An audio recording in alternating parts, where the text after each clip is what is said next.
Atos 17, do verso 16 até o verso 34.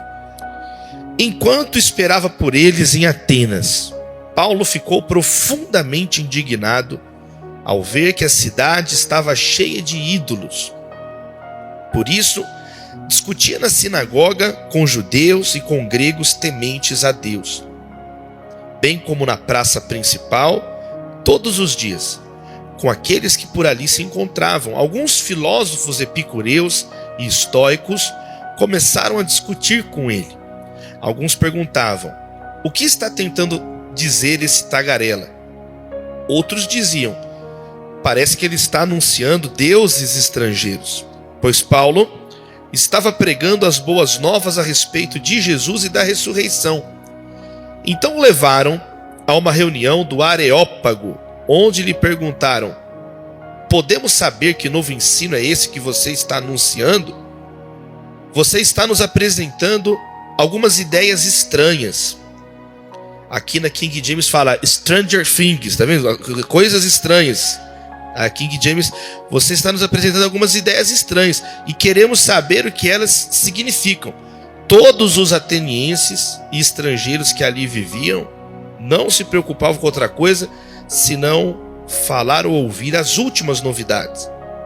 Então Paulo levantou-se na reunião do Areópago e disse: atenienses, vejo que em todos os aspectos vocês são muito religiosos, pois andando pela cidade observei cuidadosamente seus objetos de culto e encontrei até um altar com esta inscrição: ao Deus desconhecido.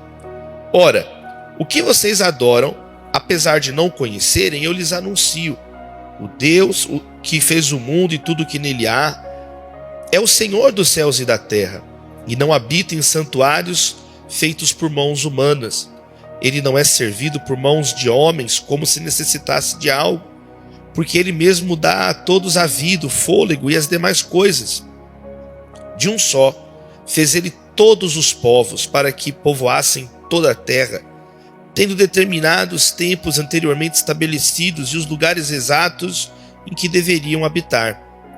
Deus fez isso para que os homens o buscassem e talvez tateando pudessem encontrá-lo, embora não esteja longe de cada um de nós, pois nele vivemos, nos movemos e existimos, como disseram alguns dos poetas de vocês, também somos descendência dele.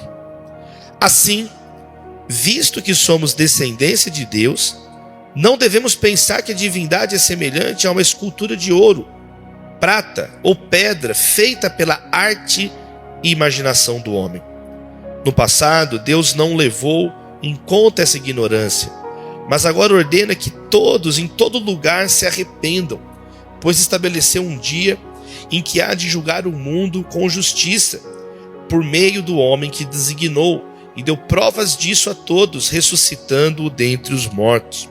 Quando ouviram sobre a ressurreição dos mortos, alguns deles zombaram, e outros disseram: a esse respeito nós o ouviremos outra vez. Com isso, Paulo retirou-se do meio deles. Alguns homens juntaram-se a ele e creram. Entre eles estava Dionísio, membro do Areópago, e também uma mulher chamada Dâmaris, e outros com eles. Que a palavra de Deus frutifique em nossas vidas em nome de Jesus. Amém, queridos? Não é suficiente viver o evangelho interiormente. Nós precisamos manifestá-lo. Jesus, ele nos ensinou sobre o papel do discípulo em mudar os seus ambientes. E é interessante que Jesus utilizou um vocabulário superlativo. Olha só, ele não diz assim: vocês são o sal de uma parte do mundo. Ele diz: vocês são o sal da terra. Olha só, são palavras superlativas. Olha a extensão. Vão por todo mundo, pregue o evangelho a toda criatura, está escrito em Marcos. Ele diz: vocês não são a luz de um pedacinho do mundo, não, vocês são a luz do mundo, do cosmo, do mundo. Então Jesus, ele utiliza um tipo de vocabulário que já modula a expectativa da influência que a igreja vai exercer.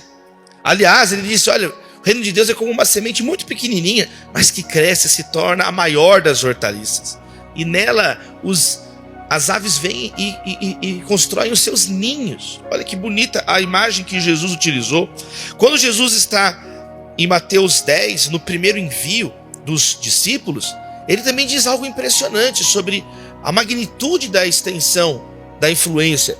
Embora o primeiro envio seja as ovelhas de Israel, ele já diz assim: porque vocês vão ser entregues e vocês vão falar por causa do meu nome diante de reis e governantes dos gentios.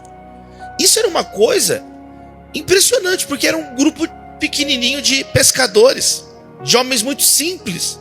E Jesus falando com aqueles pescadores, com aquele grupo ali, Pedro, Tiago, João, André, eram pescadores. E Jesus fala: vocês vão testemunhar diante de reis, diante de autoridades. Quantos estão entendendo? Amém, queridos? Jesus já está ali, é uma profecia que ele está dizendo. Ele já está modulando. Olha, então Jesus não chamou nenhum dos seus discípulos para uma vida insípida, uma vida que não faz diferença. E esse é um problema dos dias de hoje. Jesus, ele enviou a gente para influenciar, como estamos estudando na nomenclatura aqui da conferência, todas as esferas do mundo, todas as esferas da sociedade. E ele também disse que nós enfrentaríamos hostilidade. Ele diz: eu envio vocês como ovelhas no meio de lobos. O problema do mundo hoje é que é uma igreja um pouco Bob Goods, assim, Bob Goods. É tudo muito colorido. Jesus não falou: eu envio vocês como ovelhas no meio de ursinhos carinhosos. Não foi isso que ele falou. Eu envio vocês ovelhas no meio de ovelhas. Não, eu envio vocês como ovelhas no meio de lobos. O lobo despedaça a ovelha. Então, o evangelho tem um chamado radical. O problema hoje é que muitas pessoas querem viver uma fé edredom quentinho, sabe? Uma fé domesticada. Não, Jesus, ele é indomesticado. O vento sopra onde quer, o Espírito sopra onde quer. Então, Jesus, ele tem um vocabulário muito forte. Ele coloca na igreja desde o início, nos seus discípulos, uma mentalidade de martírio.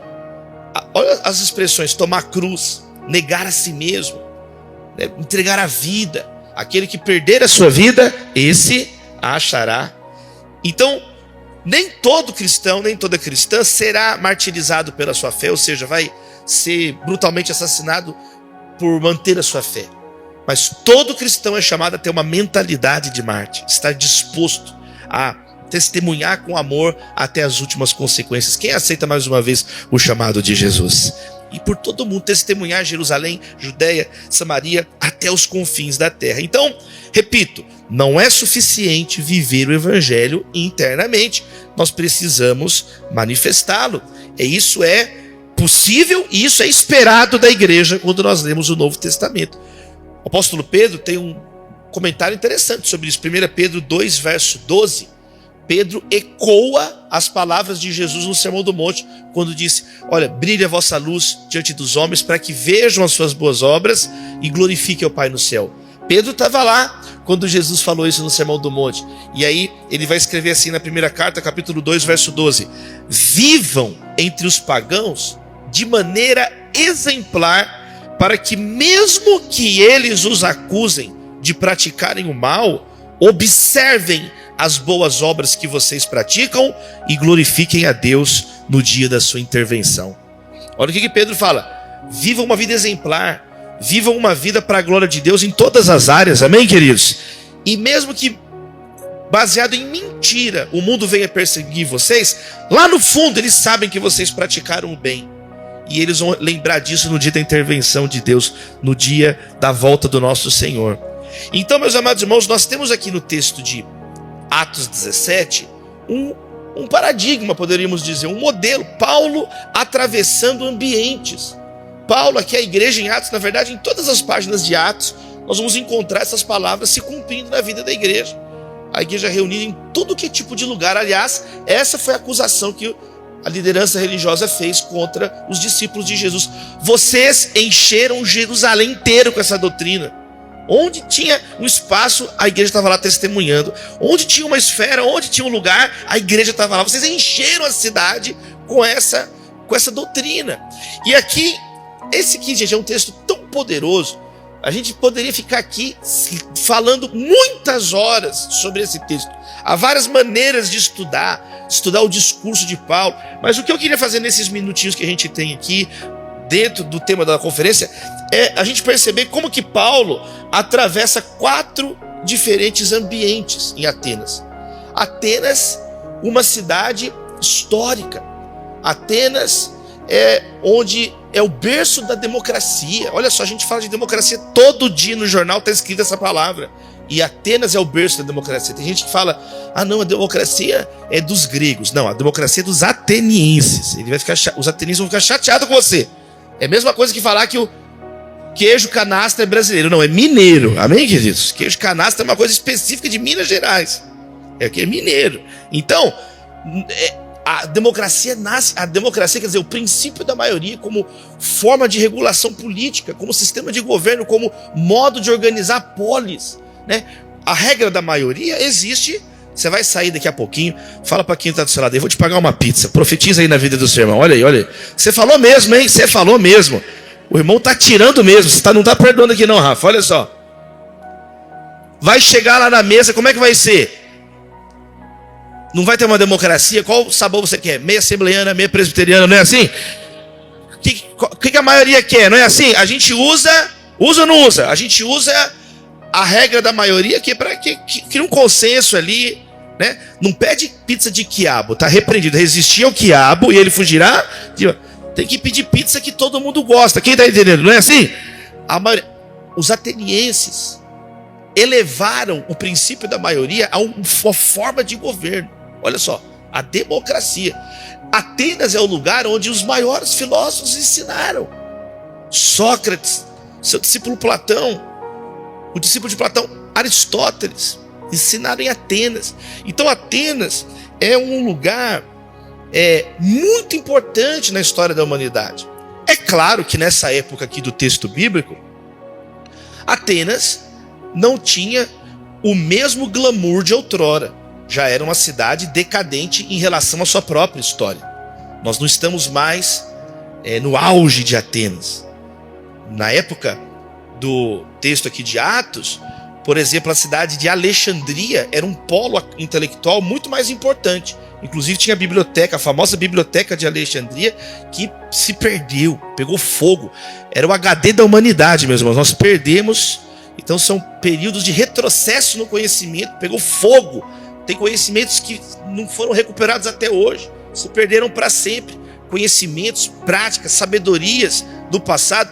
Então, Atenas não tinha mais aquele glamour de outrora, mas ela não era uma cidade importante. Até hoje é importante Atenas. Até hoje, quando fala de Atenas, peraí, por causa de tudo que aconteceu ali. Então, Paulo está lá em Atenas. E o texto começa então dizendo, verso 16, que enquanto ele estava em Atenas, ele não ficou parado. Aqui é muito bonito no apóstolo Paulo, na igreja. A igreja, você não foi chamado para ficar parado. Você não foi chamado para ser uma pessoa sonsa, tá bom? Então que Deus te dê jumentize, amém, querido? Sai esse negócio de ser uma letargia, de ser uma pessoa preguiçosa, de ser uma pessoa avoada, que não está nem aí para nada. Não, Paulo estava num período de espera em Atenas, e ele não ficou à toa. Um cristão não fica à toa. Ele começou a fazer uma exegese cultural, uma leitura do ambiente. E ele reparou que ali tinham muitos ídolos. A cidade estava cheia de ídolos. Essa linha de Atos dos Apóstolos, ela é atestada, corroborada por toda a literatura pagã daquele período, a literatura não cristã daquele período. Tem 3 exemplos muito famosos, né? O texto de Pausânias, que diz que em Atenas tinha mais ídolos que o restante da Grécia inteira. Atenas tinha tinha mais ídolos do que todo o restante da Grécia. É um texto conhecido. O texto de Plínio dá até um número.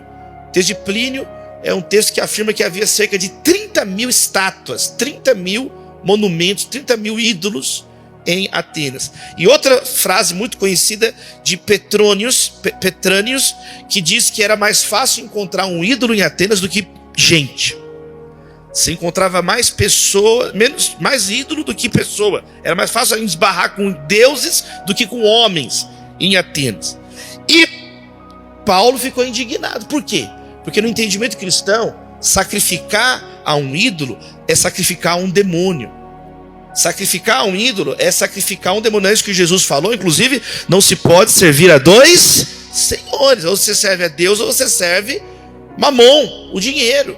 Jesus, ele inclusive usa a palavra mamon, que significa riqueza, na tradução moderna, dinheiro, prosperidade, como um rival espiritual. E é uma impossibilidade espiritual você servir Deus e servir o dinheiro de acordo com Jesus. Então, aqui nós vemos a santa indignação de Paulo. A santa indignação. Então, uma pessoa cristã, ela não é uma pessoa insensível espiritualmente. A igreja, ela vai avançar para pregar em todas as esferas da sociedade, porque ela foi salva por Jesus.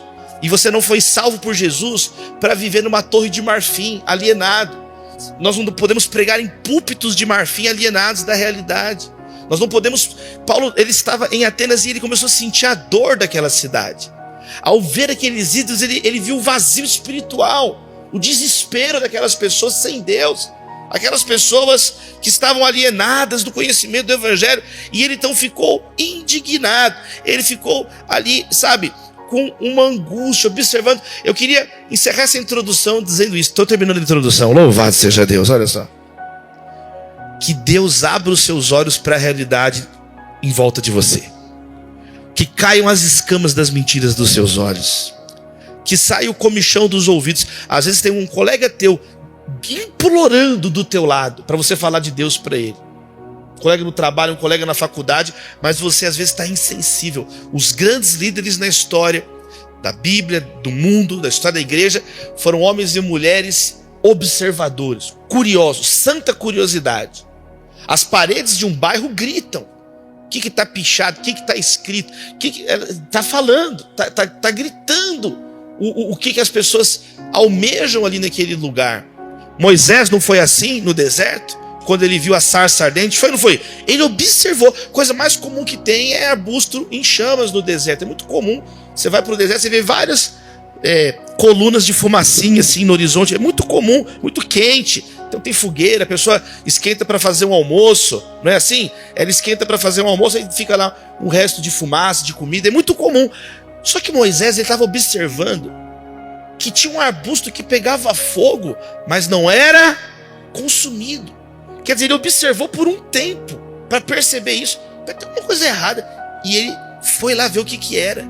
Ele foi lá, tinha uma sensibilidade para aquilo que estava acontecendo. Eu oro em nome de Jesus que nessa conferência, no final dessa conferência, Deus levante pessoas sensíveis aqui, espiritualmente, para ver as dores, para ver, sabe, onde tem pessoas sofrendo. E aí Paulo então vai passar por 4 lugares.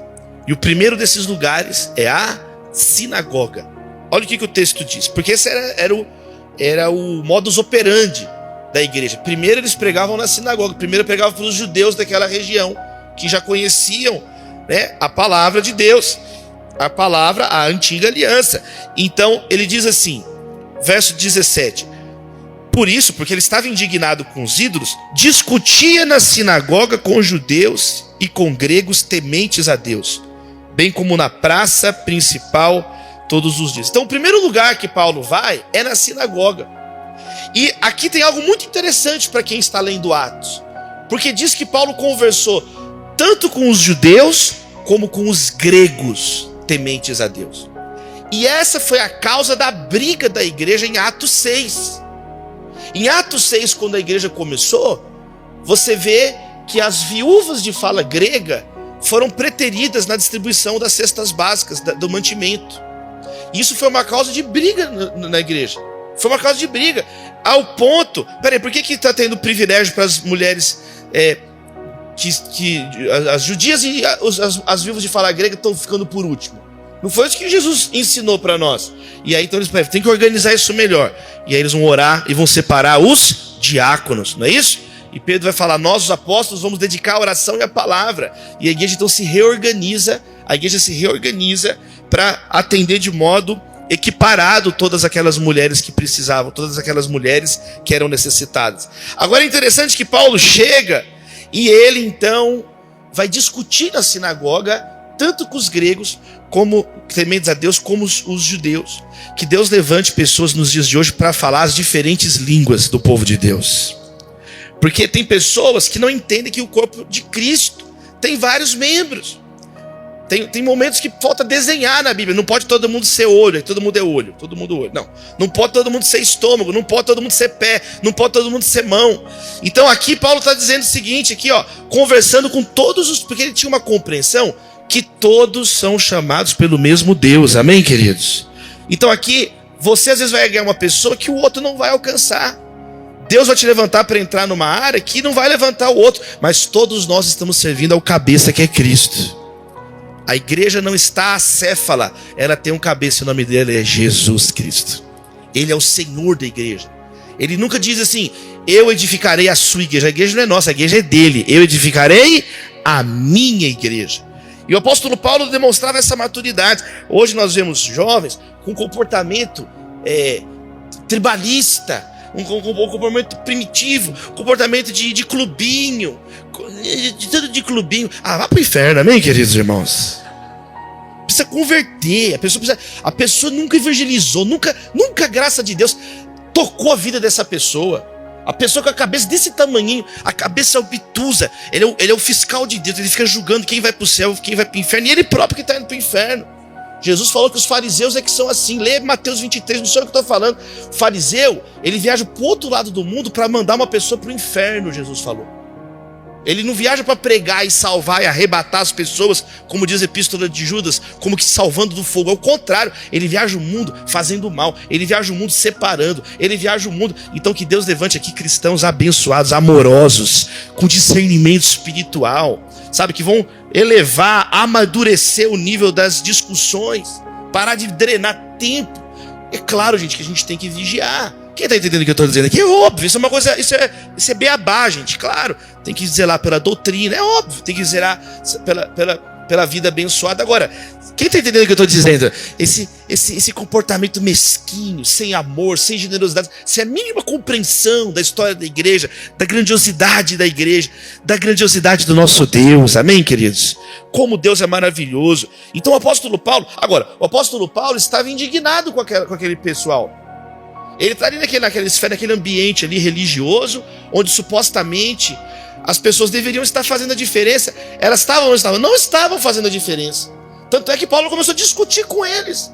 Peraí, vocês fazem parte do problema ou da solução em Atenas? Vocês fazem parte dessa indústria de idolatria? Porque não é comum. Paulo era um homem viajado. Paulo conhecia, só em Atos, 3 voltas ao mundo conhecido da época. Peraí, não é normal, o tanto de idolatria que tem aqui não é normal. Vocês estão pregando o evangelho aqui? O que vocês fazem? O que a igreja está fazendo? O que essa comunidade está fazendo? O que vocês fazem com o tempo de vocês? Tem umas pessoas que eu olho que eu sinceramente, eu não sei o que a pessoa faz com o tempo dela. A televisão é uma máquina de destruir o tempo das pessoas. Mídia social é uma máquina de alienação das pessoas. Fica vendo, você fica viciado naquilo ali. Então, um país como o Brasil, você vê o estrago que coisa de jogatina está fazendo no país. Aí saem os dados, a grande maioria é analfabeto funcional no Brasil. Não consegue interpretar 2 linhas de texto. Então é massa fácil de manobra. Que Deus levante mestres no nosso tempo. Que Deus levante homens e mulheres que vão mudar essa situação. É isso que Paulo estava indignado. Tem gente, o pessoal aqui é alienado espiritualmente. O que vocês estão fazendo? E Paulo chegou e Paulo começou a discutir com eles. Então, muitas vezes nós precisamos, antes de influenciar esferas na sociedade, começar com os de dentro. Quem está entendendo? Amém, queridos? Debaixo do nosso nariz. O que a gente está fazendo com o nosso tempo, com as nossas reuniões? O que a gente faz com o nosso tempo precioso? E aí, o apóstolo Paulo, ele dá uma bronca, porque tem muita igreja assim, tem muita igreja querendo falar de influenciar, ele não influencia nem dentro do próprio espaço do culto. Não é o caso do alcance, que a gente vê aqui excelência, vê amor, vê carinho. Tem lugar que você vai, você já é maltratado, quando vai entrando na igreja já é maltratado. Para eles não conseguem tratar bem as pessoas aqui dentro, vão tratar quem lá fora? Esse é o argumento que Tiago usa em Tiago 2. Ele fala, peraí, dentro do culto de vocês fazem acepção de pessoas, como que vocês vão pregar o amor de Deus lá fora? Se em Deus não tem acepção de pessoas. Isso não sei o que estou falando, tá Tiago 2, está desenhado em Tiago 2. Porque em Deus não há acepção, Deus não há parcialidade.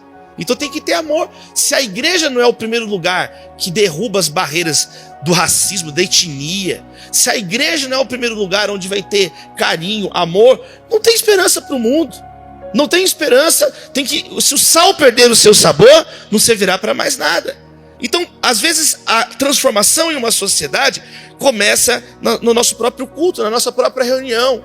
Espera aí, a gente precisa conversar o que está acontecendo com a gente. Tem algumas comunidades cristãs que, se elas são nominais, apenas nominais. Se tirar elas do bairro, sabe qual vai ser a diferença? Vai melhorar o trânsito. Misericórdia. As pessoas vão agradecer que a igreja sai, porque ela não faz nenhuma diferença no entorno. Nenhuma diferença no entorno. Uma vez, 20 anos atrás, quando eu liderava jovens lá na Igreja Batista de Getsemane, em Belo Horizonte, a gente fez essa pesquisa com algumas pessoas no bairro que não sabiam que existia o nosso culto de jovens. Falando, não é possível que a gente está aqui tantos anos no bairro e tem famílias inteiras que não sabem que tem um culto de jovens, que tem o nosso trabalho aqui, que a gente reúne 4.000 jovens todo sábado. Como que eles não sabem? Não é normal, a gente precisa ser mais proativo. Nós montamos um projeto chamado Cartas Vivas. Cada um dos jovens escreveu uma folha à mão. Fizemos curso de caligrafia para alguns antes, mas aí cada um escreveu o seu testemunho, como Jesus mudou a sua vida. Aí cada um escreveu, bem legal, cada um escreveu o testemunho, nada de IA, nada de chat GPT, testemunho de conversão. A pessoa escreveu, pessoas alfabetizadas foram lá e escreveram, nós oramos pelas famílias, fizemos uma campanha de oração, oramos pelas famílias, e especialmente na época, oramos pelos jovens, oramos pelas crianças do bairro inteiro, bairro Dona Clara. Aí a gente envelopou, um sábado de manhã a gente saiu de porta em porta, tocando campainha, falando, tem uma carta de um jovem da igreja, que para mim aí entregava para as pessoas, orava para algumas pessoas, algumas só deixamos a carta. Gente, nunca nossa igreja recebeu tantas ligações como aquela semana. Um monte de pessoas, eu tenho uns meninos demoniados, vou mandar para o culto, eu não sabia que tinha. Aqui na rua, olha, eu não sabia. E as pessoas começaram a agradecer. Que legal, vocês estão orando por nós, eu vou visitar. Quer dizer, é o que Paulo está falando. Vocês vão ficar parados aqui? Hoje, a gente vê igrejas com comportamento vitimista. Em vez de ser diferente, você tem que ser uma pessoa inofendível. Louvado seja Deus. Nem existe essa palavra, aleluia. Você não pode ser o cristão, ele tem que ter, maior resiliência. O fruto do Espírito dá domínio próprio para a pessoa, mansidão, uma maior capacidade de resistir provocações. Não é qualquer coisa que pode te deixar, toda hora, uma lesma derretendo no sol. Qual o seu problema?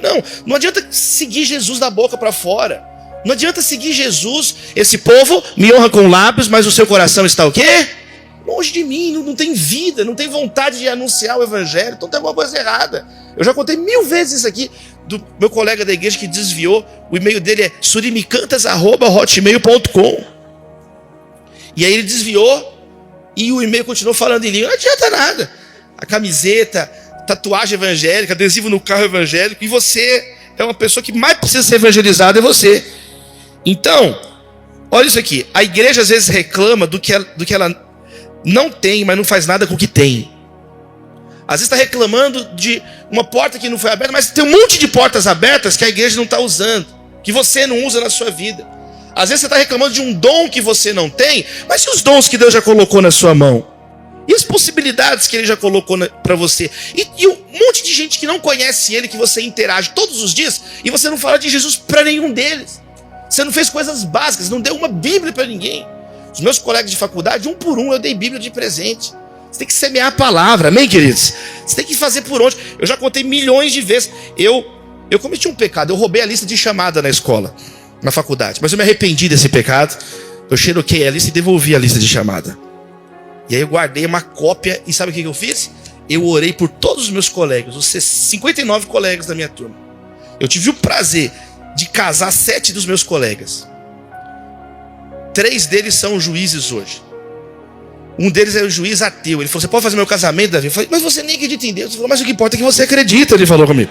Eu falei, mas não é assim que funciona. Eu falei, meu amigo, não é assim que funciona. Já pensou?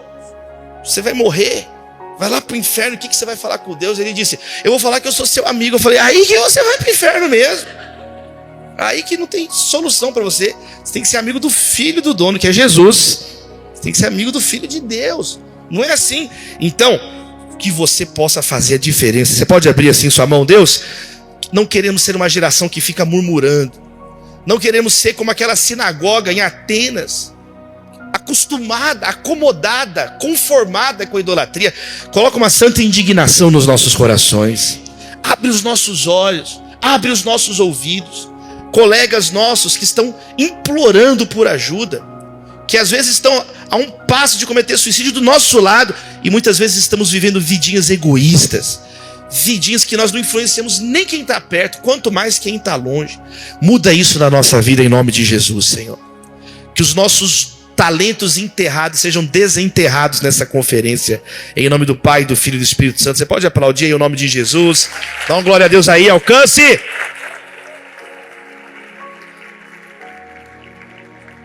Não é a religião que salva, é Jesus que salva. Não é a sinagoga que salva, é Cristo que salva. E às vezes tem pessoas que estavam acomodadas na sinagoga, mas a sinagoga não salva ninguém. É Cristo quem salva. Não é religião. Eu sou a pessoa mais evangélica de todas aqui. Isso não salva. Eu sou filho de pastor, neto de pastor, bisneto de pastor. Meus 4 bisavôs pastores. Todo mundo da minha família é pastor. Cachorro é pastor alemão, outro é pastor belga. E não é a religião que salva. Não é a religião que salva. Ah, eu sou batizado. Nem todas as águas do oceano podem purificar o seu pecado, mas uma gota do sangue de Jesus te purifica de todo o pecado. Não é o sobrenome que salva, é o nome que está acima de todo nome. É o nome de Jesus. Não há nenhum outro nome pelo qual vocês podem ser salvos. É o nome de Jesus. O apóstolo Paulo fala na sinagoga. Começa a influenciar onde você está. Para de chegar no culto e sair assim, eu não recebi nada hoje. Quem que disse que você veio receber? Você veio entregar a sua adoração a Deus.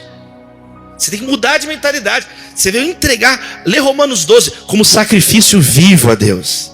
Você não vai procurar o que eu vou receber hoje. Não, o que eu vou entregar? Qual vai ser a minha adoração hoje? Qual vai ser o cântico? O que eu vou colocar do meu coração para o Senhor hoje? Aí o apóstolo Paulo vai para o segundo ambiente, a ágora, a praça. Olha o texto. Ele diz, verso 17, então ele discutiu na sinagoga com judeus e gregos tementes a Deus, bem como na praça principal, todos os dias, com aqueles que por ali se encontravam. O segundo lugar que o apóstolo Paulo falou, que ele também foi falar sobre Deus, sobre idolatria, foi na praça principal, que no texto grego é a famosa palavra ágora. Ágora. Ágora é onde acontecia a vida, o trabalho, as pessoas simples.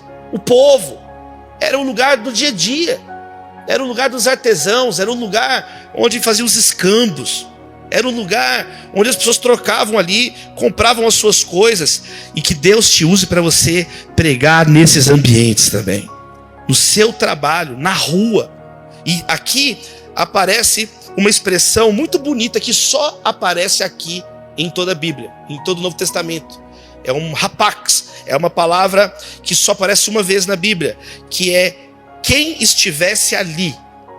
Essa expressão na NVI, Paulo falava, recebia quem estivesse ali. É uma palavra só em grego. É uma palavra só em grego. Para tuguichando, com perdão do meu grego imperfeito. Essa palavra só aparece aqui. Paulo recebia geral. Ele falava com todas as pessoas. As pessoas simples. Ele não fazia acepção de pessoas. Quem está entendendo? Amém, queridos? Ele falava com todos. Jesus lavou os pés de todos os apóstolos. Até de Judas Jesus lavou os pés. É impressionante. Ele ensinou a gente a amar todos. Até o inimigo. Só Jesus quis dizer isso. Orar até por quem te persegue. Por isso que o caminho é estreito. É irritante ouvir Jesus falar. Irrita. Porque a gente quer falar com quem a gente gosta. Só que esse é o pensamento do fariseu. Jesus falou, vocês ouviram o que foi dito, Sermão do Monte, ame o seu próximo e odeie o seu inimigo. Só que não existe esse verso na Bíblia. Foram os mentirosos que inventaram. É um parasita. Existe amar o próximo. Aí colocaram, e odiar o inimigo, né? Não, aí Jesus falou, não, Jesus tirou esse parasita. E amem o inimigo e orem por quem persegue.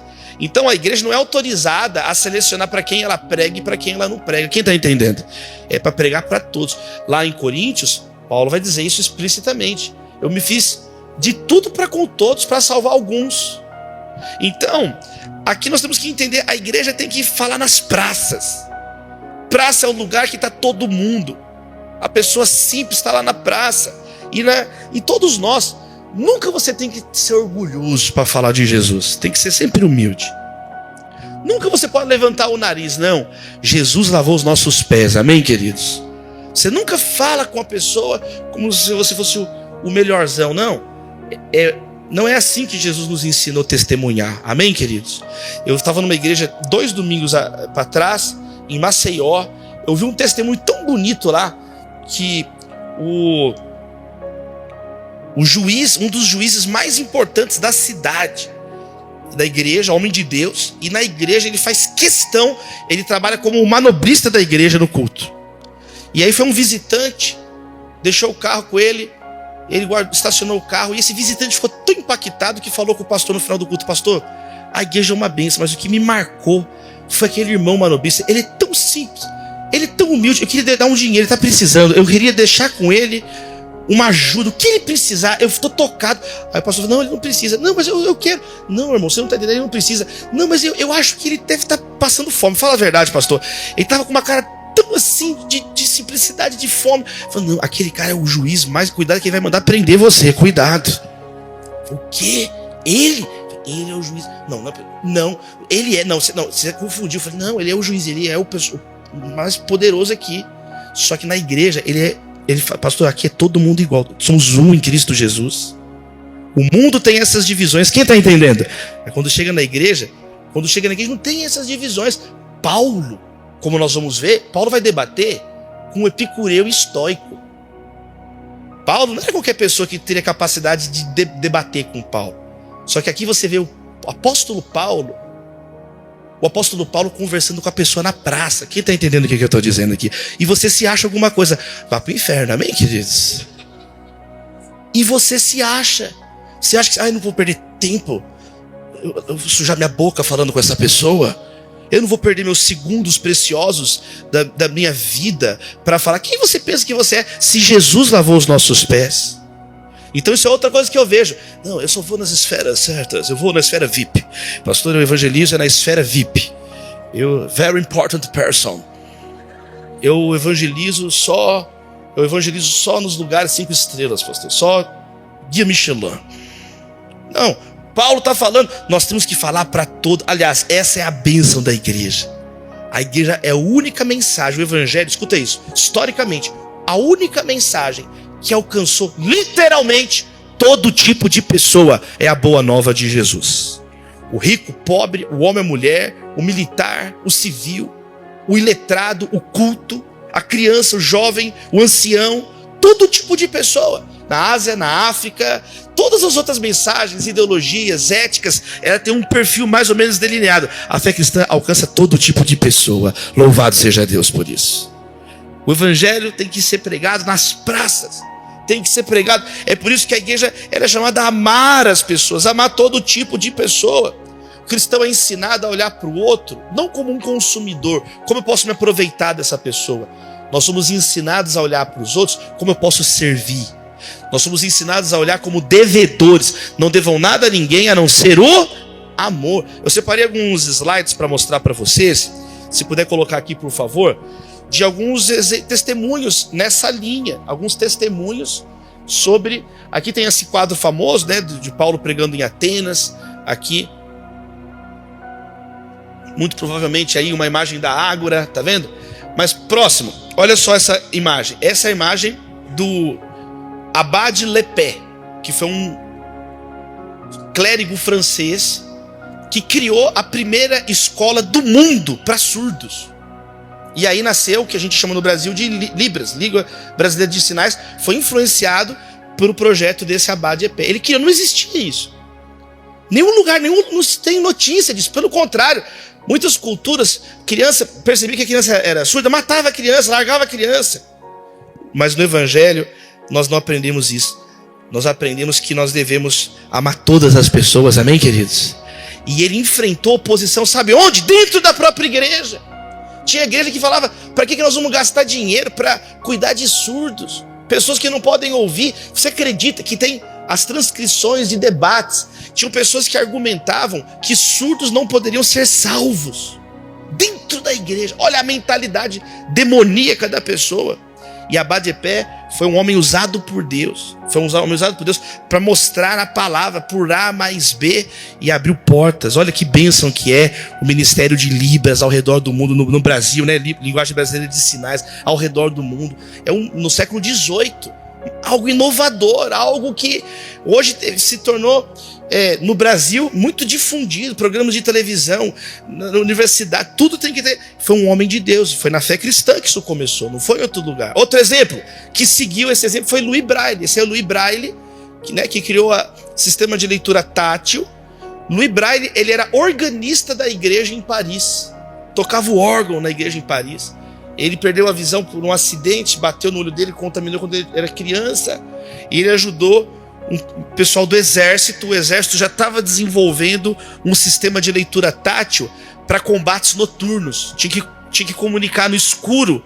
E muitas vezes não podia fazer barulho. Então era um sistema que o exército estava criando. E Louis Braille era muito inteligente. E ele ajudou então a refinar, e aí foi batizado com o nome dele, né? O método Braille. O método Braille. Eu tive a alegria de conhecer, né, os monumentos lá ao Braille em Paris. É uma coisa impressionante o tanto de flores que tem. Honrando. Porque escrito assim, Braille deu luz àqueles que não podiam ver. Deu luz àqueles... No Brasil, o Braille é um direito nos remédios, nos elevadores. Quantos estão entendendo? Um homem de Deus. Quem quer ser usado por Deus? Para alcançar todas as pessoas. Outro exemplo, a gente poderia ficar aqui para sempre. O Exército da Salvação, um casal, William e Catherine Booth, final do século XIX, organizaram a maior agência do mundo que cuida de desabrigados. Eu estou terminando o meu doutorado na Faculdade de Direito da USP, no Lago de São Francisco, terminando doutorado em Filosofia do Direito, começo do ano que vem, se Deus quiser. E aí, eu fico emocionado toda vez que eu chego na São Francisco, porque quando você entra na faculdade, tem as caixas de donativos do Exército da Salvação. Algo que começou lá na Inglaterra, 150 anos atrás, abençoando vidas aqui no Brasil hoje, ao redor do mundo hoje. Por quê? Porque nós devemos pregar nas praças a todas as pessoas, amém, queridos? Aos que precisam. Mais outro exemplo. Esse é o Dr. Denis Mukwege. Alguém aqui conhece quem é esse senhor? Alguém que conhece? O Dr. Denis Mukwege, ele é pastor evangélico, vencedor do Prêmio Nobel da Paz e médico no Congo. Aquele recebendo o Prêmio Nobel da Paz, alguns anos atrás, 4 anos atrás, esse homem de Deus, ele médico. E na República Democrática do Congo, a guerra civil, por causa da guerra, muitas mulheres foram abusadas, violentadas sexualmente. E então, no período de reconstrução do país, um dos maiores desafios era recuperar essas mulheres, que todas pensando em suicídio, todas com comportamento autodestrutivo, sentindo que sua vida acabou, a sua dignidade acabou. E esse homem de Deus, em oração, ele é um pastor pentecostal, ele é médico e pastor da igreja pentecostal, Dr. Denis Mukwege. Ele orando, ele conta diversas vezes o testemunho dele. Ele diz que ele viu Deus nos olhos de uma menina abusada. Ele tem essa frase marcante: eu vi Deus nos olhos de uma menina violada, ele diz. E Deus o incomodou. Ele estruturou um projeto com uma equipe de médicos para reconstruir essas mulheres. Reconstruir essas mulheres que tinham sido abusadas na sua intimidade.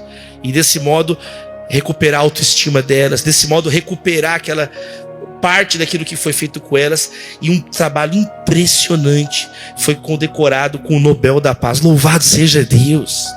A gente poderia ficar contando aqui exemplos. Os hospitais foram criados pela Igreja Cristã Bizantina no ano 269, por Basílio Magno. O hospital mais antigo em funcionamento do mundo, o Hospital São Bartolomeu em Londres, 1123. O hospital mais antigo do Brasil, a Santa Casa de Misericórdia em São Paulo, os jesuítas. Queridos, nós poderíamos ficar falando aqui do trabalho da igreja, mas hoje Deus está nos desafiando a continuar essa obra, amém, queridos? Mais um aqui para fechar essa parte, a irmã Roseta, Sister Roseta, dá uma glória a Deus. Ela criou o rock and roll, louvado seja Deus por essa mulher. Aplaude, agora eu gostei, olha aí. A irmã Roseta criou o rock and roll. Que seria de nós, meus irmãos? Olha que bênção. Sister Roseta, ela criou o que a gente conhece de gospel, ela é a grande precursora do rock and roll, do rhythm and blues, toda essa mulher aqui. Então assim, serva de Deus, talentosíssima, pegou o talento dela para a glória de Deus. Que Deus te use nas praças contemporâneas, que Deus te use nas praças de trabalho, que Deus te use no lugar do comércio, da economia. Nós poderíamos falar da Cruz Vermelha, nós poderíamos falar, meus amados irmãos, de Martin Luther King Jr. Nós poderíamos falar, então, o seu lugar de trabalho é um lugar de testemunho. Foi isso que nós estudamos nessa conferência. Nós vimos tantos, quantos foram abençoados nos debates, nos painéis, nas oficinas. Não foi legal? Foi isso que a gente viu aqui. No seu trabalho, cada um de nós, não é só na sinagoga que tem que influenciar, é na praça também que tem que influenciar. É onde as pessoas estão trabalhando. Então, a Bíblia fala de mulheres trabalhadoras. A primeira convertida da Europa foi uma mulher chamada Lídia, que é caracterizada por ser vendedora de tecido púrpura. Dorcas foi uma mulher de Deus, líder na igreja nascente. Ela costurava, ela era fashionista, ela era fashion, ela morreu, as mulheres mostravam as roupas que ela costurava, olha como é que ela fazia. E aí Deus ressuscitou ela para ela costurar mais. Louvado seja Deus. O mundo precisava do talento de Dorcas mais um pouco. O mundo precisava do testemunho de Dorcas de excelência. Febe é a única mulher na Bíblia chamada de patrona. Essa mandava, hein, meus irmãos? Patrones, que significa coloca os outros de pé. Foi a mulher que sustentou o apóstolo Paulo no ministério, parte do seu ministério. Romanos 16, verso 1 e 2. Uma mulher que tinha posses e que trabalhava e que colocava generosamente a serviço do reino de Deus. Poderíamos falar das artes. Joana Lombardo, a grande artista suíça, filha de pastor, que inovou em técnicas de pintura. O Edvard Munch, luterano, em Oslo, na Noruega, grande nome do expressionismo. Van Gogh, que começou como seminarista para ser missionário. Van Gogh era meio maluco, mas homem de Deus, meus irmãos. Van Gogh, impressionista. Quantos retratos? O retrato mais bonito que tem da última ceia de Jesus, na minha opinião, de Van Gogh, é Jesus como um garçom servindo as mesas. Café, no terraço do café à noite chama o quadro. E é Jesus como um garçom servindo as mesas. É tão legal essa releitura do Van Gogh. Então, meus amados irmãos, eu quero te dizer, use o seu talento para a glória de Deus na praça. Para todo tipo de pessoa, dê um abraço mais largo nas pessoas, dê um sorriso. Tem jovem que eu não entendo, eu entendo um velho chato, eu entendo. A pessoa vive uma vida infeliz, só decisões erradas. Você espera colher o que na vida? Maltratou todo mundo, xingou todo mundo, vai ficar um velho ranzinza. Agora, um jovem está no começo da vida, já muitas vezes triste. Sabe quantas? Eu estava lendo um livro essa semana. Quantos sorrisos uma criança dá por dia? 400. A criança já nasce rindo, não é assim? Sabe quantos sorrisos um adulto dá por dia? 20. Em algum momento entre a infância e a vida adulta, a gente perde 380 sorrisos. Está repreendido. O que acontece com a gente? Não, nós somos um povo feliz. A alegria é fruto do Espírito. Sorria para alguém na praça. Para você receber todo tipo de gente, você tem que ser uma pessoa mais agradável. Deixe de ser desagradável. Deixe de ser uma pessoa que chega, você não consegue falar uma coisa boa. Você já chega falando coisa ruim, já chega reclamando o tempo inteiro. Todo mundo feliz, vai comer sobremesa, você chega. Minha tia tá doente com pus escorrendo no braço. O cara com o pudim, ele te olha assim, ó. Já viu, gente, assim? Na hora de dar comida, a pessoa começa a falar de doença, de infecção. Não, meu cachorro tá com furúnculo. E a pessoa toda feliz ia comer ali um doce. Então, deixe de ser desagradável. Paulo, ele recebia todo tipo de pessoa. Quem quer ser uma pessoa mais acolhedora, mais hospitaleira? Para influenciar nas esferas, a igreja tem que ter o dom da hospitalidade. É um dom. Acolher. As crianças queriam ficar perto de Jesus. As crianças queriam ficar perto de Jesus. Elas corriam para abraçar Jesus, porque Jesus cativava. Você é o sal da terra, e o sal dá a sede de Deus nas pessoas. Você tem o perfume de Cristo, o aroma de Cristo na sua vida. Então onde você chega, ali tem um embaixador do reino de Deus. Ali tem uma mulher cheia da presença de Deus, que vai fazer diferença. Mude o clima. Seja aquela pessoa que usa a boca para falar uma coisa positiva, que muda o ambiente. Mude o clima da sua família. Mude o clima das praças que você entrar. Sabe? Quando você chegar, faça como, olha o apóstolo Paulo, recebeu, abraçou, falou de Jesus. O problema é esse, para fechar esse ponto, tem muitos jovens que usam o dom só para si, usam o talento só para si, tudo é para você. Você é super talentoso, se você quiser, você convence vampiro doar sangue. Você tem uma habilidade, você é uma pessoa persuasiva, só que você só usa isso para si. Você não usa isso na praça, você não usa para abençoar. Que Deus mude os nossos corações, amém, queridos? Que Deus transforme a nossa vida. Minha mãe sempre falou isso para mim. Sempre falou isso para mim. Filho, eu fui alfabetizado. Minha mãe me alfabetizou de 4 para 5 anos. Então minha mãe alfabetizou em casa. Eu ficava bebi, bobo. Minha mãe, aí eu ficava fazendo meu próprio jornal.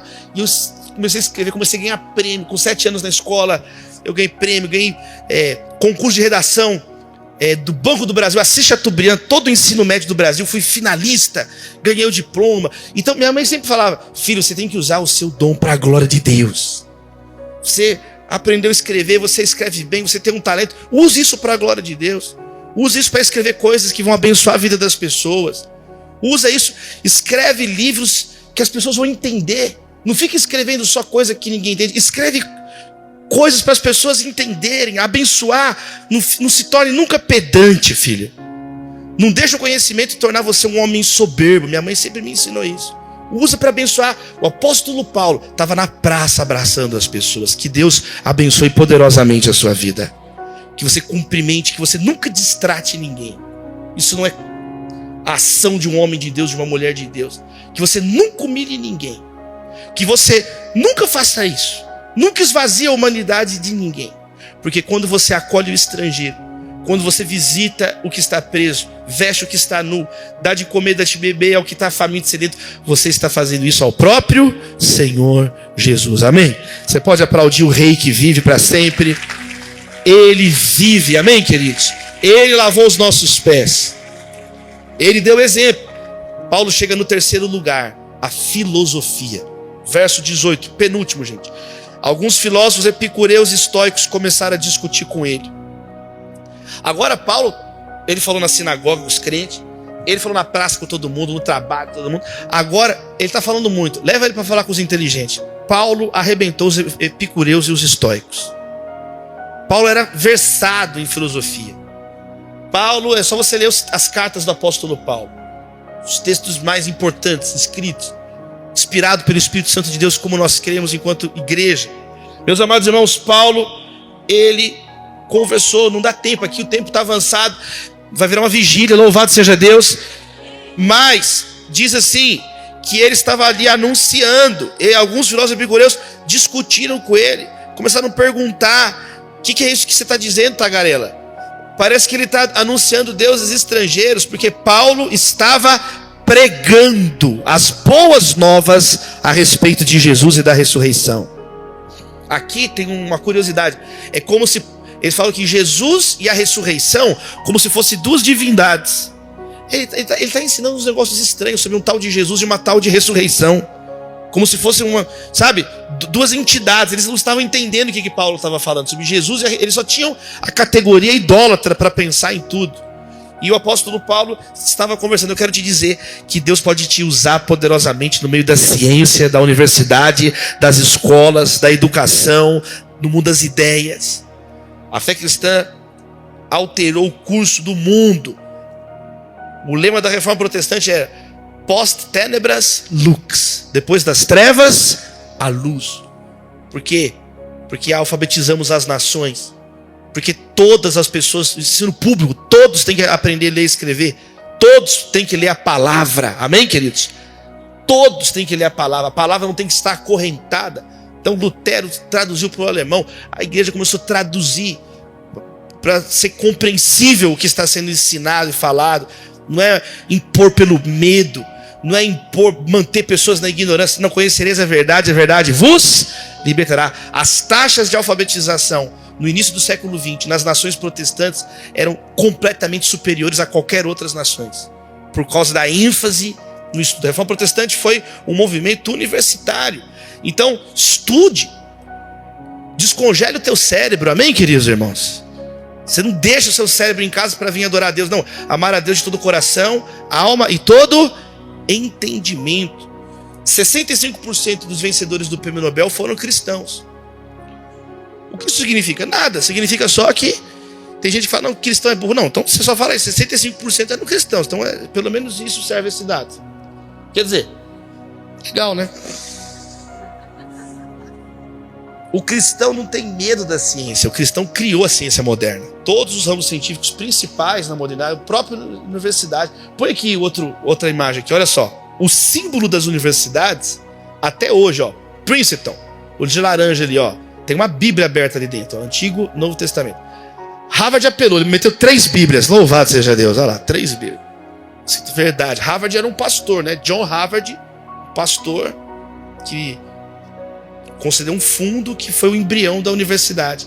Foi a primeira gráfica de livros nas Américas. E o primeiro livro impresso na prensa de Harvard foi o Inário para cantar na igreja, de salmos e hinos. Olha que bonito. O primeiro livro impresso nas Américas foi um livro para cantar hinos e louvores a Deus. A Oxford, a Bíblia aberta lá. Ó. Cambridge tem a cruz, a Bíblia aberta. Então, a fé cristã fundou as universidades.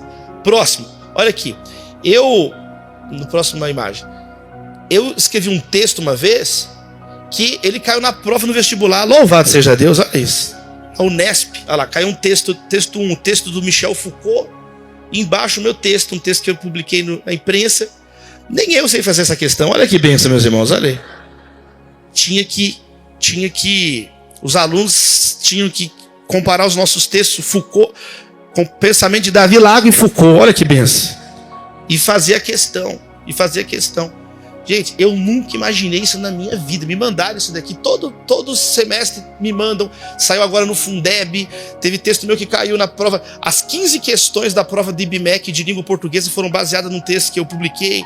Então, assim, preste atenção no que eu estou falando, que cai no Enem. Mesmo que você não converter, pelo menos você deixa de ser burro desse jeito, você vai para o céu. Não vai para o céu, mas pelo menos você vai para estar na faculdade. Deixar de ser um animal. Olha aqui. Gente, tô brincando, tá? Tô brincando. Quem não me conhece não fica escandalizado, não. É só para os jovens rígidos. São 10h20, olha aí. 10h20 você tá na igreja. Louvado seja Deus. Quem tá feliz com Jesus aí? Olha aí. Ó, eu nunca imaginei isso aqui na minha vida. Eu fui líder de adolescente, líder de universitário. Eu ficava orando para os meninos passarem no vestibular. Nunca na minha vida, nunca, do fundo do coração. Eu imagino um texto meu. Eu nunca vi um pastor falar uma coisa dessa. Nunca vi esse exemplo em nenhum livro. Só que eu quero te dizer que se você for fiel ao seu chamado, quem está entendendo? Fazer aquilo que Deus está te mandando fazer, multiplicar o talento que Deus colocou na sua vida, você não imagina o que Deus pode fazer. Você se torna um pioneiro na sua área. Olha aqui a próxima imagem. Tem os números, olha, 69.029 inscritos, disputando 7.690 vagas no vestibular de 2022. Tem mais uma? Eu não lembro se tem uma última imagem. Acabou, tem a próxima? Não tem? Não tem. Não tem. Então, em nome de Jesus, Deus vai levantar uma geração aqui de cristãos estudiosos, amém? Cheios de Deus. Você pode abrir sua mão, quero orar por você que tem essa vocação. Deus levanta aqui professores, docentes. Ó, Deus levanta aqui pessoas com ideias novas, estratégias do alto, para enfrentarmos os problemas, para a gente posicionar diante dos epicureus, dos estoicos, de mensagens que, ó Deus, não são reveladas pelo Senhor. Possamos pregar a palavra, que possamos mostrar o sentido que só o Senhor dá para a nossa vida. Olha quem está em crise de pensamentos, olha quem está com conflito, com sofismas, que a luz da tua palavra brilhe nesses corações em nome de Jesus. Olha jovens que dizem, eu não quero estudar. Olha jovens que cresceram numa casa onde foram desestimulados. Cai por terra todo o mal em nome de Jesus. Todo bloqueio, todo trauma está repreendido em nome de Jesus na sua vida. Você é livre para estudar, você é livre para crescer, livre para entender a palavra, conhecer a palavra, fazer a sua graduação, fazer o seu mestrado, fazer o seu doutorado. Você vai trazer o primeiro título de doutor para sua família, para a glória de Deus. Você vai ser um pioneiro na sua casa. Você vai construir um novo caminho. Nós oramos, nós abençoamos vocês em nome de Jesus. Mais uma vez, aplauda aí o nome do Senhor, meu irmão. É tempo da gente influenciar, meu irmão. Quem recebe essa palavra essa noite, de verdade? Influenciar. Então Paulo chegou lá para os epicureus, para os estoicos. Estuda a história de Agostinho, Kierkegaard, Pascal, grandes homens, mulheres de Deus, que foram usados poderosamente para conversar com ideias. Agora, não é o conhecimento que salva, é Jesus que salva, amém? Jesus é o conhecimento de Deus. A Bíblia diz em Colossenses, nele estão escondidos todos os tesouros da sabedoria e do conhecimento. Todos os tesouros da sabedoria e do conhecimento estão em Cristo Jesus, pertencem a Cristo Jesus. Agostinho dizia assim, a verdade, onde ela estiver, pertence a Cristo. Porque Cristo é a verdade. Então são os tesouros do conhecimento. Então, o conhecimento, a sabedoria e o conhecimento é sofos e gnoses. Conhecimento e sabedoria. Conhecimento é conjunto de informações teóricas. E a sabedoria é o conhecimento na prática, amém, queridos? É na prática, aplicar. Então o que é conhecimento? Saber que tomate é fruta, isso é conhecimento. O que é sabedoria? É não colocar tomate na salada de fruta, amém? Aí a prática. Então, Deus quer te dar não só um conhecimento teórico, Ele quer derramar sabedoria sobre a sua vida também. Sabedoria para conversar. Quantas pessoas, esse negócio da salada de fruta é o Felipe Vilela que me ensinou. Deus abençoe a vida do Felipe Vilela. Quando eu ando no corredor da faculdade, muitas vezes eu vejo pessoa inteligentíssima, a cabeça cheia, mas o coração vazio. Uma pessoa sem amor, se torna uma pessoa arrogante. Paulo não. Paulo estava falando na praça, agora está aqui debatendo com os filósofos. Eu queria saber que conversa que foi essa, né? Não tem aqui a conversa, mas ele... Agora a gente vai ter o discurso na última parte, que agora ele vai para o Areópago. Paulo fala na sinagoga, Paulo fala na praça, na ágora, Paulo fala na filosofia, e agora ele vai falar no Areópago. O Areópago é a instância cívica, política, institucional. Areópago é colina de Ares. Ares é o mesmo deus Marte, né? O deus da guerra. Na cultura greco-romana muda o nome deles, então algumas bíblias falam colina de Marte ou colina de Ares. Mars Hill, colina de Marte, colina de Ares. Então aqui o apóstolo Paulo foi chamado para falar, é o conselho nobre da cidade. Aí aqui tem muitos pormenores, tinham várias instâncias políticas, igual não tem Câmara dos Vereadores, Assembleia Legislativa, tribunais, existia toda uma nomenclatura política. Eclesia, igreja, era uma dessas assembleias políticas, mas o Areópago era um lugar com conselhos, era um lugar nobre, e Paulo é chamado para discursar no Areópago, para a cidade inteira. Tanto é que o discurso é endereçado aos atenienses. Agora Paulo está falando para a cidade. Eu quero dizer que Deus vai te usar para falar na sinagoga, na praça, na escola e para cidades inteiras, amém? Para a cidade. Agora ele está falando atenienses. Ele agora está falando para uma cidade inteira. Ele tem uma mensagem, o evangelho tem uma mensagem para a família e tem uma mensagem para a cidade, para o país inteiro. Esse é o evangelho de Jesus. Ele pode transformar a sua vida, ele pode transformar a sua rua inteira, ele pode transformar a sua escola inteira. Ele pode transformar todas as pessoas. E lá eles perguntam, podemos saber que novo ensino é esse? Então o apóstolo Paulo, eu vou destacar 4 coisas bem rapidinho para a gente orar. Aqui tem muita coisa que Paulo faz, é muito rico esse texto, mas apenas alguns pontos. Primeiro, Paulo ele cita os poetas daquela cidade, ele conhecia aquela cultura. Então ele mostra aqui uma atitude muito importante da igreja. A igreja não tem que ser alienada, ignorante. Você não tem que ser uma pessoa... Não, ao contrário. Você vai provar as coisas e vai reter o que é? Bom, reter a luz da palavra. Reter a luz da palavra. Ele cita 2 frases de poetas deles. Nele movemos, vivimos, existimos, pois somos descendência dele, como disseram os poetas de vocês. Então Paulo, ele faz um esforço aqui, genuíno, real, amoroso, e ele mostra um conhecimento do repertório cultural deles. Por exemplo, noutra passagem em Coríntios ele fala: as más conversações corrompem os bons costumes. Esse é um provérbio pagão que Paulo cita. Jesus citou um provérbio. Vocês me dirão aquele provérbio: médico, cura a ti mesmo. Esse não é um provérbio do povo judeu. Esse provérbio que Jesus cita também é um provérbio, muito provavelmente grego, que Jesus cita ali na sua conversa. Paulo vai citar também na carta de Tito, como disse os profetas de vocês, ó cretenses sempre mentirosos, que é o famoso paradoxo de Epimênides, um texto conhecidíssimo, estudado até hoje em filosofia. Paulo cita no capítulo 1 da carta de Tito. Então Paulo tinha conhecimento. Então você não tem que ter medo de conhecer, de dialogar com a cultura. Aliás, isso é desejável se nós queremos salgar, amém, queridos? Iluminar aquele ambiente, aquele lugar. Ele fala: olha, vocês podem estar dando um uso errado para a arte de vocês, mas não é que a arte em si mesma é maléfica. Ele fala: vocês estão usando a arte e a engenharia humana para construir ídolos de ouro, de prata, de pedra, que não podem salvar vocês. Quem está entendendo? Mas Paulo não está criticando a arte em si, está criticando o uso errado dessa arte. Pelo contrário, está chamando para perto. Ele vai identificar o vazio de Atenas. Olha, eu vi que vocês têm um monte de ídolo, até o altar para o Deus que vocês não conhecem. É justamente o que eu conheço. É justamente esse Deus que vocês não conhecem que eu conheço, o Deus desconhecido de vocês.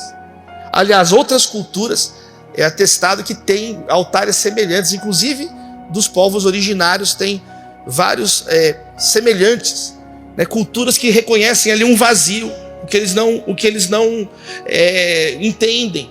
Então, os apologetas, os que estudam sobre a apresentação razoável da fé cristã, a defesa da fé, chamam isso de ponto de contato. É quando você estabelece um ponto de contato, como Jesus faz com a mulher samaritana: me dá uma água, não é isso?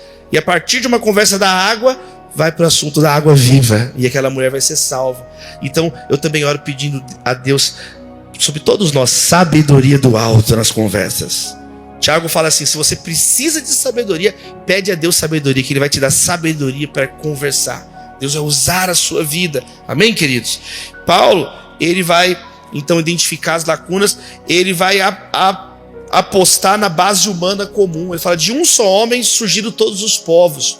Paulo argumenta, porque ele estava sendo acusado de ser tipo assim, um colonizador. Ele está anunciando deuses estranhos. Ele fala: eu não vou anunciar um deus estranho, eu vou falar desse Deus que vocês já adoram, mas vocês têm um conhecimento, vocês estão tateando. Eu vim jogar mais luz nesse escuro de vocês aqui. Eu não vim impor um Deus de fora, não. Esse Deus já se revelou a vocês aqui, só que se revelou uma parte. Eu tenho algo a mais para falar sobre esse Deus que se revelou em Cristo Jesus. Louvado seja Deus, amém, queridos? Eu não vim impor nada para vocês, não. Eu vim conversar sobre esse altar que tem aqui. Não sou eu que coloquei, vocês que colocaram. Vocês não reconhecem que tem um Deus desconhecido? Vamos conversar sobre esse Deus.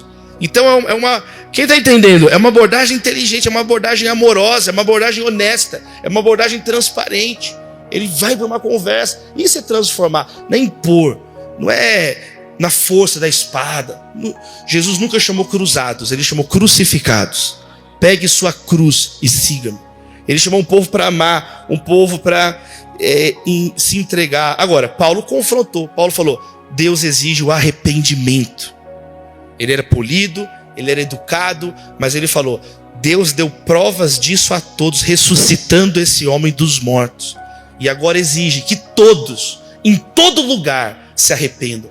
Porque todos pecaram, todos são chamados ao arrependimento.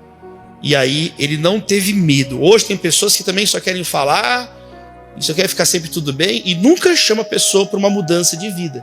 Aí não vai fazer diferença o evangelho, porque se torna um evangelho, entre aspas, domesticado. Quem está entendendo? Você se torna docilizado, fala só o que a pessoa quer ouvir, não quer ofender, fica com medo. Não, Paulo foi educado, mas Paulo falou a verdade. Ele disse: olha, nós temos que nos arrepender. Todos nós somos egoístas. Todos nós somos orgulhosos. Na carta de Timóteo ele vai dizer, eu sou o maior dos pecadores. Imagina Paulo, que concordou com a morte de Estevão, que foi apedrejado, morreu na frente dele, ele concordou, Saulo de Tarso. Então, o apóstolo Paulo, ele colocou a exigência de transformação. O evangelho chama para uma transformação, amém, queridos? Transformação das nossas vidas. Eu quero encerrar falando aqui da repercussão, que é a repercussão que continua existindo para todo mundo que você lançar a palavra, seja na sinagoga, seja na praça, seja na escola, na filosofia, seja no Areópago, na política. Primeiro, alguns zombaram. Tem pessoas que vão rir. Tem pessoas que, quando ele falou da ressurreição dos mortos, eles acharam demais. Não, ele está falando demais. E foram embora, viraram as costas. A primeira resposta é a rejeição. Tem gente que vai rejeitar. Jesus falou, vocês vão ser rejeitados por minha causa. Vocês vão ser perseguidos por minha causa. O irmão vai entregar o irmão à morte. O filho vai se rebelar contra o pai. O pai vai entregar o filho. Olha que covardia. Por minha causa. Todos odiarão vocês por minha causa. Então, número 1, tem pessoas que vão rejeitar. Você não está enganado. Você não tem que ficar enganado. Você tem que... Pedro fala, não estranhe a aprovação. O que você tem que estranhar? O dia que você abrir a revistinha da Mônica, o Cascão tomar banho. Tem uma coisa diferente. Não, peraí. O dia que você escutar uma música do Djavan, fizer sentido a letra. Peraí, agora tem uma coisa diferente. Peraí. O dia que você ligar a televisão, peraí, o Palmeiras campeão mundial? Não, agora aconteceu alguma coisa diferente. Ah, não vai acontecer, né? Porque se acontecer, seria uma coisa, né? Seria uma coisa diferente. Ué. Agora, o cristão sofrer, isso é esperado. Quem está entendendo? Quem está entendendo? Palmeirense, não fica triste não. Nós vamos orar no final aqui. Minha mãe é palmeirense, ela está triste, gente. Minha mãe, tadinha, minha mãe está triste. Eu sou São Paulino, é outra história, mas minha mãe está chateada. Minha mãe está chateada. Agora, não estranhe. Número 1, tem gente que vai virar as costas. Tem gente que vai virar... Sabe o que você faz? Continua orando por essa pessoa. Continua clamando por ela. Continua jogando a semente. 2, tem aqueles que interromperam. Paulo falou muito, depois a gente escuta mais. Quer dizer, eles não zombaram de Paulo, mas falou, por hoje chega. Às vezes você vai ser usado por Deus para jogar semente, outro vai regar. Quem está entendendo? Aí Deus usa uma outra pessoa para trabalhar, e um dia alguém vem com a ceifa e aquela alma vai ser colhida para a glória de Deus, a colheita. Às vezes você vai colher o que outro regou, às vezes você vai regar o que outro plantou. Então tem pessoas que estão em tratamento, tem pessoas que você tem que ter essa consciência. Peraí, eu estou às vezes regando, eu estou jogando mais uma semente. Eles, Paulo, tá bom, depois a gente escuta mais, tá bom. Não rejeitaram, não aceitaram, suspenderam, uma aporia, chegou num impasse. Depois a gente escuta mais. Só que o texto termina dizendo assim, olha que legal. Termina dizendo assim, mas teve aqueles que acolheram. Olha que bonito. Verso 34. Alguns homens juntaram-se a ele e creram. Teve um grupo que estava ali no Areópago, ouvindo Paulo falar sobre o Deus desconhecido, sobre todas essas coisas. E no final eles se juntaram. Paulo, nós queremos Jesus na nossa vida. O que a gente tem? A gente tem que se arrepender. Paulo, isso está queimando. E eles chegaram e começaram a falar com Paulo. E é tão maravilhoso que entre essas pessoas, 2 sabemos o nome. Dionísio, o Areopagita. Ele era membro do Areópago. Era um homem que fazia parte do conselho da cidade. Um pagão, ouviu o evangelho. E Dionísio, que é o nome do deus do vinho, na cultura greco-romana, Baco, Dionísio, ele se entregou a Jesus Cristo de Nazaré. Ele se entregou. E outra mulher chamada Dâmaris, que era de alta posição, a socialite de Jesus, amém, queridos? A mulher de alta posição. Ela chegou lá, imagina a Dâmaris chegando. Apóstolo Paulo, eu gostei.